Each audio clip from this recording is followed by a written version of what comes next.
second down. Here's Wilson. Completes it to Marcel Reese. And he gets this one just shy of the 40. They'll mark him down at the 39. And they pick up a first down, and that came out of the fullback position. But as you and I both know, that doesn't necessarily mean it's a fullback playing in that spot.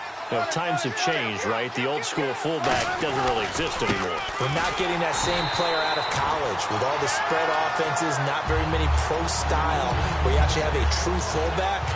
We're having to make do in the NFL and put guys in that spot who emulate it but aren't necessarily that position. And the offense behind the chains here, a touch on 2nd and 11.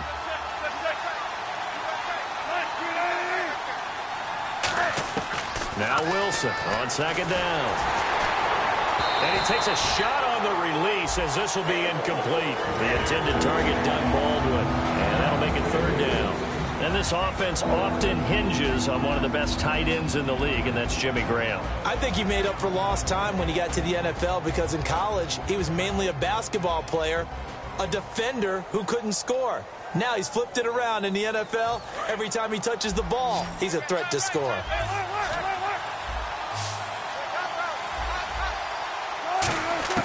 On 3rd down, Wilson. He'll be brought down by the Broncos. It's a sack. Derek Wolfe coming in to drop him for a loss of 8, and it'll be 4th down. He'll send this away into the Rocky Mountain Night, and it's a good one. And he'll take it just outside the 40. Officially just 27 yards there on the punt. And the Broncos take over, 1st down and 10.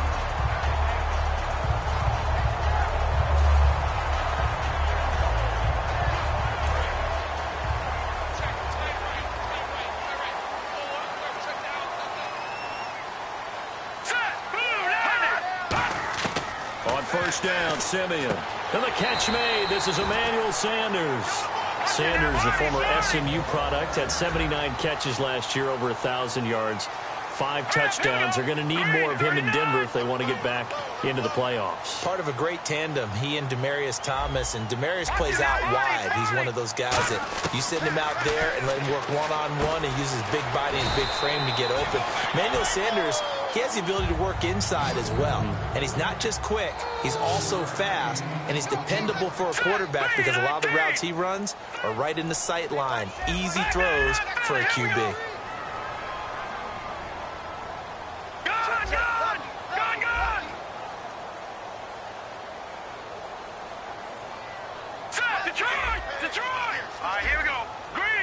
In motion right is Thomas. Now Simeon. And no escaping this time as he'll go down. They got him for a sack. Cliff Averill in there to make the sack. He buries him for a loss of 10. They'll send a receiver here in motion right. Looking to jam the receivers at the line here. Press coverage look defensively. And he will have a man, Demaryius Thomas. And he gets this one all the way down inside the 20-yard line. He's come a long way since his time at Georgia Tech. What did he run at Tech? He ran hitches and go routes, essentially. Yeah. I mean, but he ran them really well. He averaged well over 20 yards a catch while he was there. And he still creates downfield in the NFL. That big body and that willingness to go catch the football. He's pretty impressive. And his friends call him Bebe, the nickname his uncle gave him back in the day. He was looking for Jordan Norwood that time. That'll bring up 2nd down. Here's the offense, and you got to talk about the guy that they nicknamed Bebe, Charles Demaryius Thomas. You worry about him catching the ball, but you worry more about what he does after the catch. Big, strong, physical. He makes plays downfield.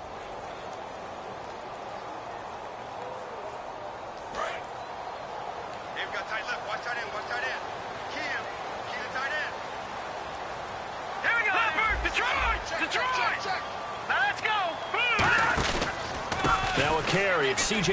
Anderson. And he gets it down close to the 10-yard line. Pretty good running there, 9 yards. Sets up a 3rd and 1. And once again, leverage wins. The offensive line, lower than the defensive front. They moved them and found some good space for the guy carrying the ball. So following the run, we'll see what they do here on 3rd down. They'll run it. Here's Anderson. And he'll take it into the end zone for a Denver score. C.J. Anderson, a 10-yard touchdown run. And the Broncos will add on to their lead. And they're able to run it in. It started with a battle in the trenches. They won there, and they got in for 6 points. And that's going to be a tough one for the defense to deal with. They've got to go to the bench now and figure out how we're going to slow down this running game, because on that particular play, they had no answer. After the touchdown, here's McManus now to kick it away. And to no one's surprise here in Denver, that'll carry through the back of the end zone for a touchback. The Seattle now ready to march out of the field. And with this deficit, you can't have too many more drives like the last drive where you had to punt it away. You know what I would tell my offense right here? The punter doesn't exist, guys.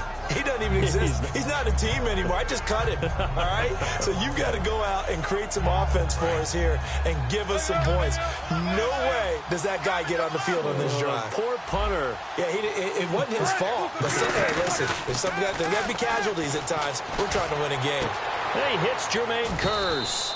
And he'll go out of bounds across the 35-yard line. 12 yards on the pickup, and it's good enough for a Seattle first.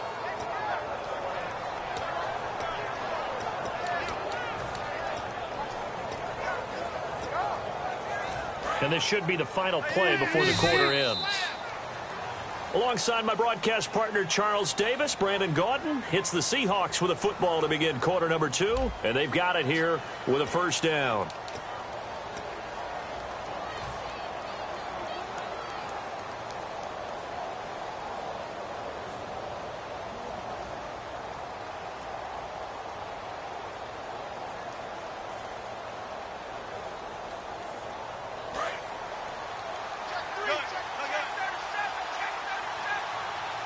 One receiver left, 2 to the right. Now a play fake here on first down. And it's incomplete. Boy, he doesn't drop many like that one. Second down. That incompletion, Charles, gives me a chance to put you on the clock real quick. NFC teams last year that did not make the playoffs that might make a push this coming year. Well, 3 that come to mind right away that we thought were going to be in 2016. Minnesota, remember the start? Tyler Lockett.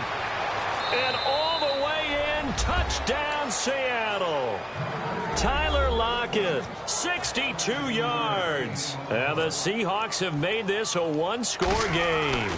And sometimes those slants, they can be so tough to defend after the catch. It just happens so quickly. And really, what gets set up there is how quickly everything happens. Ball's out of the hands of the passer in a hurry, and he just takes it and goes. And he went all the way into the end zone. This will be fielded at the 8. And a nice return sets him up pretty good here at the 30-yard line. The Bronco offense now set to come back out onto the field, and they will simply, Charles, be looking to duplicate what they did last drive when they were able to push it in for 6. And they hope it'll be that easy, right? To be able to take exactly what happened before, replicate it. They may have to make a few additional changes along the way because I'm sure the defense will make some adjustments, but they've got to have great confidence having scored the last time out. And he's got some space here. And all the way home for a Broncos score. C.J. Anderson with his second touchdown here in this first half. And the Broncos able to show off their quick strike ability. Now McManus for the extra point. It's good, and it is now 21-7. The 25 at the 24-yard line. And out now come the Seahawks. And they're hoping to capture some of that magic they had last time out when they were able to put together a scoring drive. But they're still down here, Charles.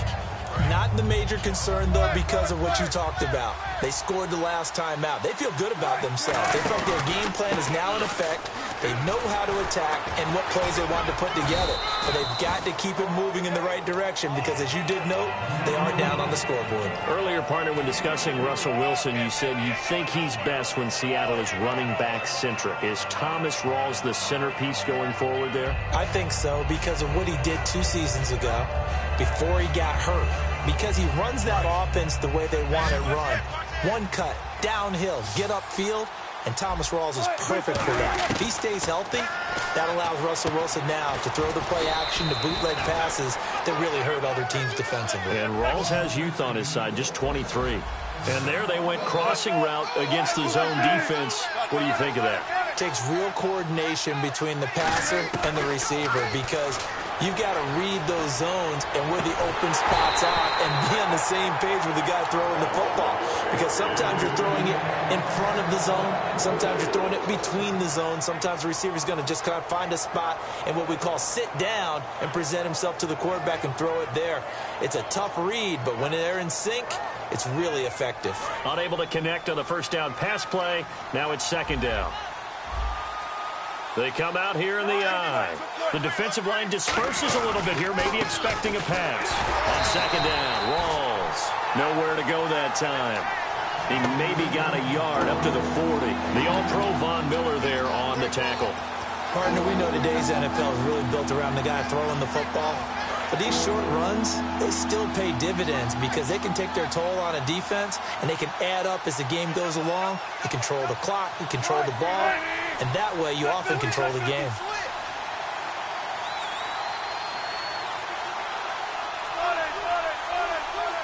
One receiver left, two to the right. Now the play clock hits 0 here, and we're going to get a delay.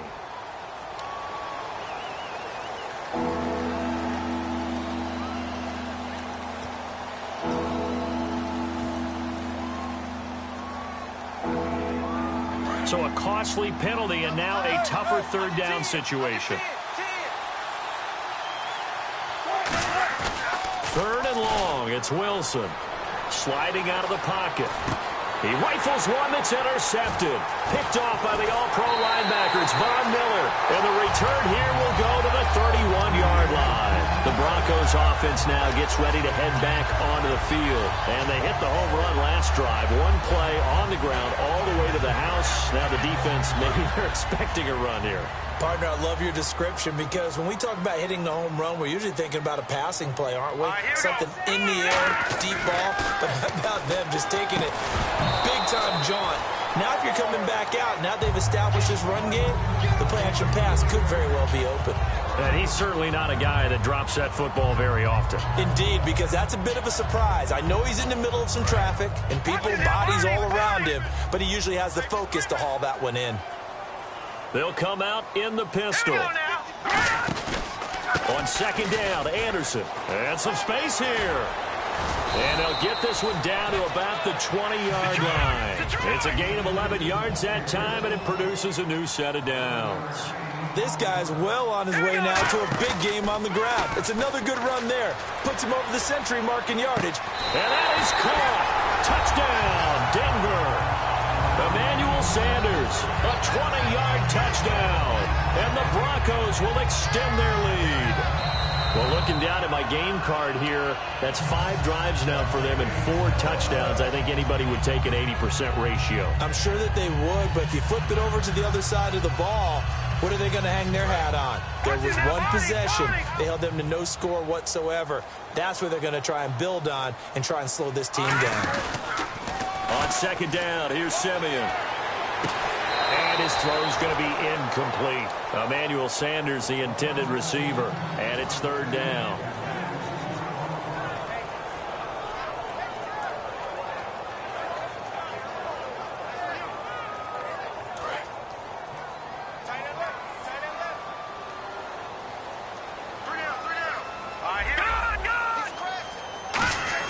Now it's Simeon off the bootleg. And he couldn't hang on to it through the contact. Incomplete.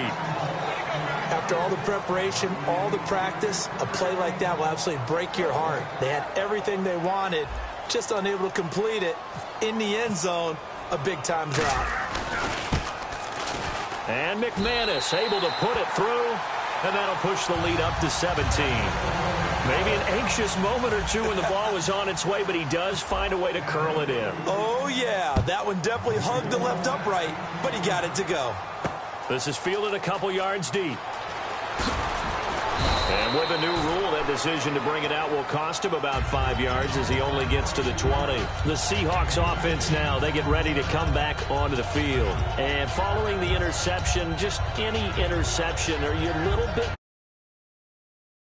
Or no, you just throw that out the window? I think you are. I don't think that there's any way you can run back out there and go, totally didn't affect me. Let's just go ahead and be loose with the football again. You're going to take care of it, but you have to be careful about being too cautious because now you can't run any offense at all. Still want to attack. We'll see how they attack him here. All right, different topic here. 2018, the Super Bowl, traveling north, far north to Minneapolis. Early predictions for that one. Who you got? Well, you know, everyone's still waiting in the NFL for a home team to play in its home stadium, right? So could the Vikings be that team? I'll start in the NFC, and I'm going to say no. I think Seattle, starting to get near that maybe last run with their defense, but Earl Thomas returns. I like Seattle coming out of the NFC. How about you? Well, I'm actually going to take a Dallas Cowboys NFC title run. I think that they came so close this year, probably most talented going into next year. I like that one. Well, in the AFC, I'm going to go with a team that if they improve their defense and their quarterback stays healthy, they could be that team, the Oakland Raiders. Okay, I'm going dark horse. Cleveland Browns. Let's go. Hey, from worst to first. And the D-line pinching together, must be expecting the run. Now it's Wilson. Sideline throw, it's complete. And a nice job there of keeping the toes inbounds. If you're running out route, it's likely you're going to end up near the sideline. And what did we just see there? Toe tap. You got it. The benefits of practice. Toe tapping, foot dragging, picking it up, and making sure it was a catch. To throw is Wilson. It's caught outright by Graham. 4 yards on the completion, and it sets up a third down. You know, Charles, for Graham, so much concern early in the season about whether he'd be ready to play this year, what would happen recovering from the tendon. Not only was he ready, he played every game this season for Seattle. And it wasn't just the injury concern with Jimmy Graham. It's how Seattle runs their offense. Remember, when he was in New Orleans, he could expect a ton of passes to come his way. But in Seattle, that number was going to be reduced. Would he be able to maximize what they were going to throw in his direction? And he certainly did this year, 65 catches. 65 catches, just shy of 1,000 yards, 6 touchdowns, too.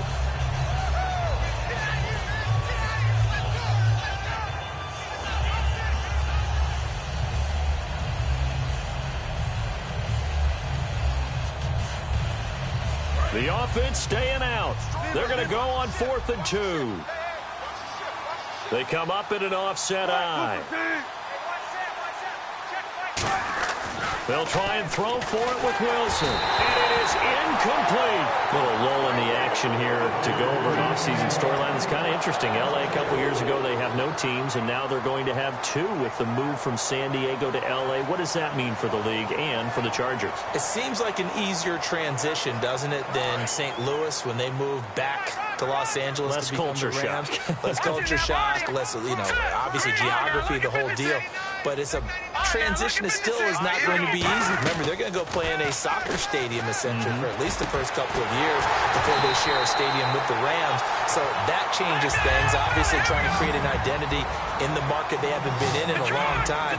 They began as the Los Angeles Chargers, but only played 1 season as such. And now it looks like they're going to be in the hurry-up. Simeon now to throw. Norwood's got it, complete. And they'll get this one down to about the 20-yard line. Give them 11 yards that time and a new set of downs. And now the passing game here in the second quarter starting to heat up a little bit. Don't you feel the rhythm starting to happen, right? You see it now. The confidence is starting to rise. I think now as a play caller, because that has happened, you lean on it a little bit more. You don't go totally away from running the football, but you do say, guess what? We can throw it. We can throw it well with a whole lot of confidence. And they're going to speed things up here. To the air again, Simeon. That's caught at the 2. The completion good for 3, and it's second down. Now hold everything here. We're going to get a timeout by the offense. It's just their first, so they'll have 2 remaining here before we get to halftime.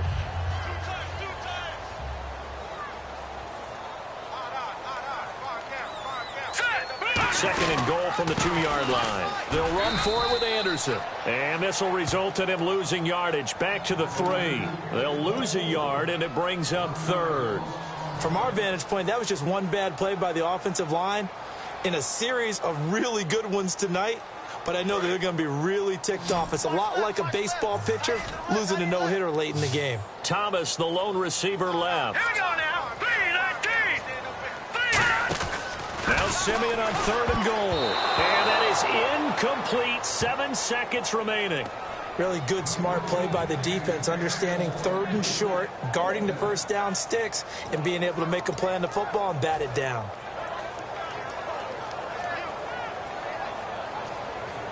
So they won't get a touchdown, but here's a chance to at least get 3 to end the first half. From the right hash here, should be an easy one. And McManus able to put it through, and that will push this lead up to 20 now. So give them 3 there. A good drive gets them inside the 5, but they couldn't punch it in. And credit this defense, too. That was the old bend but don't break approach, but it kept the offense out of the end zone. They'll bring it back to just about the 25, call it the 24-yard line. The Seattle now ready to march onto the field. And from this spot in the field with the clock where it's at, you think we're just going to see a knee and that's it? And I think in this situation, that's the proper play. But we do know there's some risk takers out there that may want to take one more shot before the clock runs out. And he's going to go down. Couldn't get a throw off with the pressure. Maybe that was for the best, as that brings us to the end of this first half of play. Welcome back. Charles and I settled into the booth, ready for quarter number 3. Here's Hauschka now to kick it away. Short kick here, fielded about the 17. And a nice return sets him up pretty good here at the 30-yard line. Here comes the Broncos offensive unit here as they'll have it first to begin this 3rd quarter. They built a good first half lead. Now they have a chance to add on to it. And what I'm thinking is that the offensive staff spent the entire halftime just working with them on, here's what we think they're going to do to attack us in the second half. Nice first half that we've had, guys, but be prepared for some change-ups. We're going to see them when we kick it off in the second half. See how they handle any adjustments that might be made defensively. Oh, he's got a little daylight. There goes Green. And he is down deep into Seattle territory. A big play there on the catch and run. 53 yards. They come up in an offset eye. First down. Here's the run with Anderson. And for one of the first times tonight, he's going to be held up at the line of scrimmage. Credit him with a 1-yard gain there to make it 2nd and 9. Well, praise has to go to the guys on the offensive line because they've had a very nice, productive day running the football. How about that poor defensive line? They've been knocked around the entire game, and while they slowed them down on that run, can they continue to do so? Because they haven't had much success throughout this ball game. This will be caught at about the 3. It's a really nice 15-yard pickup, and now it's 1st and goal. Everything about that play was beautiful. A great corner route where the receiver worked the defensive back inside and then broke back to the outside to the corner. But how about the throw by the quarterback? Anticipation on the... And he'll get in. Touchdown, Denver. Andy Janovich taking it in. And the Broncos will add on to their lead. And when the smaller guy can't power it across the goal line, Charles, sometimes you need to go with a fullback. They did. It worked. What's that thing about force and mass? How's that? Oh, yeah. Force equals mass times acceleration. Oh, that's big-time stuff. That's from the same guy the apple dropped on his head, right? After the touchdown, here's McManus now to kick it away. This is taken about 7 yards deep. And the decision to come out is going to cost him 5 yards.